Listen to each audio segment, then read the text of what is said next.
Mimi ni mfanyakazi wa benki. Ni mwanamke niliyeamini sana katika upendo, uaminifu na mipango ya baadaye. Siku zote nilijiona kama mtu mwenye bahati kwa sababu nilikuwa nimepata mwanaume niliyempenda, niliyemwamini na niliyemuona kama mume wangu wa baadaye. Mwanaume huyu alikuwa tayari amenichumbia na nilikuwa nimekubali. Tulikuwa tunapanga maisha yetu ya baadaye kwa matumaini makubwa. Alikuwa mtu anayejua kuzungumza vizuri, mwenye maneno matamu na ahadi nyingi. Alinifanya nijisikie salama na kuthaminiwa. Siku moja, alianza kunisimulia kuhusu biashara yake. Aliniambia kuwa alikuwa amesafirisha mzigo mkubwa wa biashara kutoka China na kwamba mzigo huo tayari ulikuwa umeshafika bandari ya Dar es Salaam. Alisema thamani ya mzigo huo ilikuwa shilingi za Kitanzania milioni 240. Tatizo, kulingana na yeye, lilikuwa moja tu. Aliniambia kuwa alihitaji shilingi milioni 80 ili kuutoa mzigo huo bandarini, lakini kwa wakati huo hakuwa na fedha taslimu. Alidai hakutarajia mzigo ufike mapema na alikuwa bado anaendelea kukusanya pesa zake taratibu. Kwa kuwa mimi ni mfanyakazi wa benki, alianza kunishawishi nimsaidie kupata mkopo. Alizungumza kwa kujiamini sana, akinionyesha kuwa biashara hiyo ilikuwa ya uhakika. Alisema baada ya kuutoa mzigo na kuuza bidhaa zote, angepata faida ya zaidi ya shilingi milioni 500. Aliniangalia machoni na kuniambia, "Wewe sio mtu wa kawaida kwangu. Tayari wewe ni mke wangu mtarajiwa. Hii ni biashara ya familia yetu. Nikirudi tu tutaanza maandalizi ya ndoa mara moja." Maneno yale yalinigusa sana. Kwa sababu nilimpenda, nilimwamini na nilijiona tayari tuko kwenye safari moja ya maisha, sikutilia shaka maneno yake. Nilijiona kama mwanamke anayejenga mustakabali wake. Wiki hiyo hiyo nilienda nyumbani kwake. Tulikaa pamoja kuanzia Ijumaa, Jumamosi, Jumapili hadi Jumatatu asubuhi.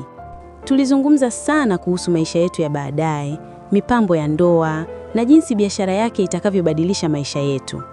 Kulikuwa pia na rafiki yangu wa karibu sana, ambaye mara nyingi alikuwa akifuatana nami kwenda nyumbani kwa mchumba wangu. Nilimwamini kama dada yangu, sikuwa na chembe ya shaka moyoni mwangu. Ilipofika Jumatatu asubuhi, mchumba wangu aliniambia ana safari. Akaniambia anaenda Dar es Salaam kufuatilia swala la mzigo na kuuharakisha utoke bandarini. Bila kusita, nilijitolea kumpeleka uwanja wa ndege kwa gari langu mwenyewe. Njiani, nilikuwa na furaha. Nilikuwa najiona kama mwanamke anayesimama na mwanaume wake. Akilini mwangu, nilikuwa tayari ninaona ndoa yangu ikikaribia. Nilimshukisha uwanja wa ndege, nikamuaga, nikamtakia safari njema. Nikabaki nikiwa na tabasamu. Lakini sikujua kuwa huo ndio ulikuwa mwanzo wa maumivu makubwa maishani mwangu.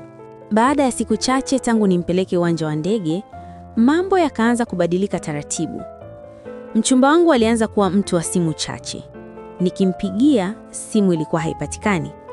Nikimtumia ujumbe, majibu yalikuwa mafupi, baridi, yasiyo na mapenzi niliyoyazoea. Nilijipa moyo. Nikajiambia, labda yuko busy bandarini. Nikajiambia, labda pressure ya biashara ni kubwa. Lakini moyoni kulikuwa na sauti ndogo ilikuwa inanong'ona. Kuna kitu hakiko sawa. Siku moja niliamua kumuuliza moja kwa moja kuhusu mzigo wake uliotoka China na kufika bandari ya Dar es Salaam. Nilipomgusia habari za kutoa mzigo bandarini, alibadilisha mada haraka. Alianza kunipa majibu yasiyoeleweka, akasema mambo ya forodha yana changamoto, akasema anaendelea kufuatilia. Ndipo nikaanza kuchunguza kimya kimya.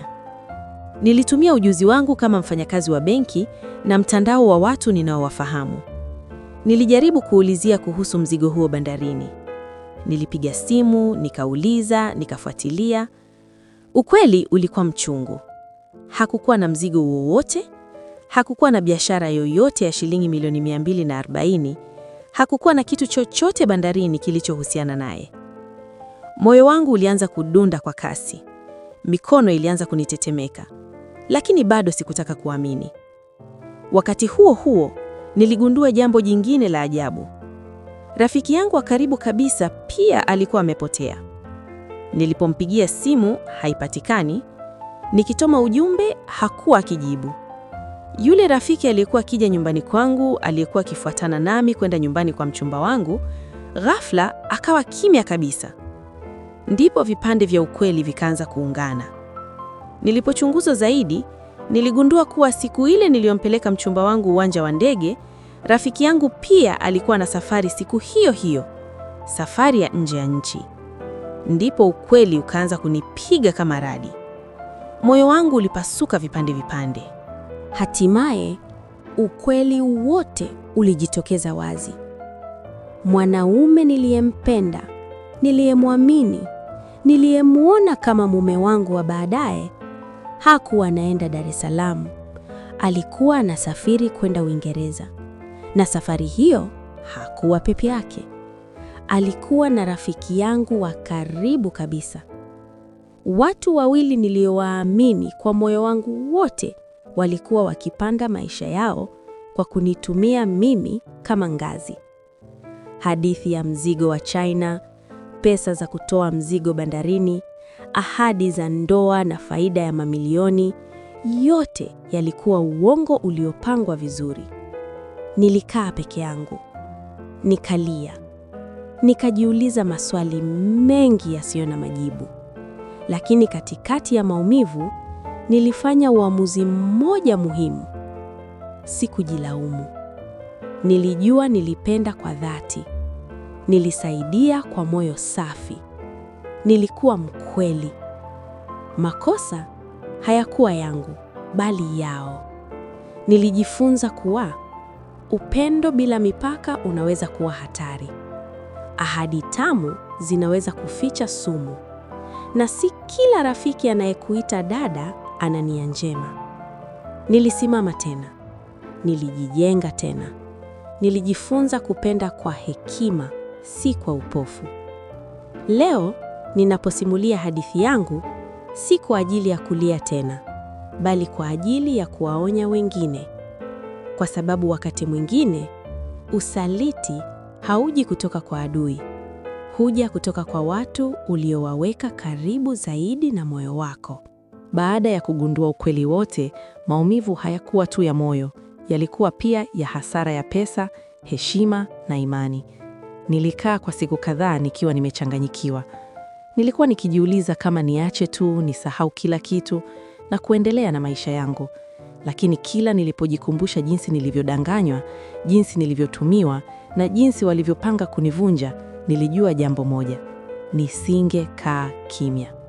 Nilijua sina kosa. Nilijua nilichokifanya nilikifanya kwa nia njema. Na zaidi ya yote, nilijua kuwa haki ipo kwa ajili ya watu wanaothubutu kuisimamia. Hatua ya kwanza niliyofanya ilikuwa kukusanya ushahidi wote.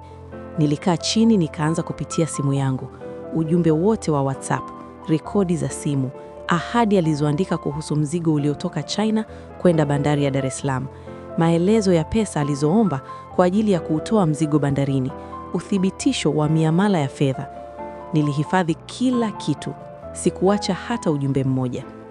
Hatua ya pili, niliwasiliana na mwanasheria.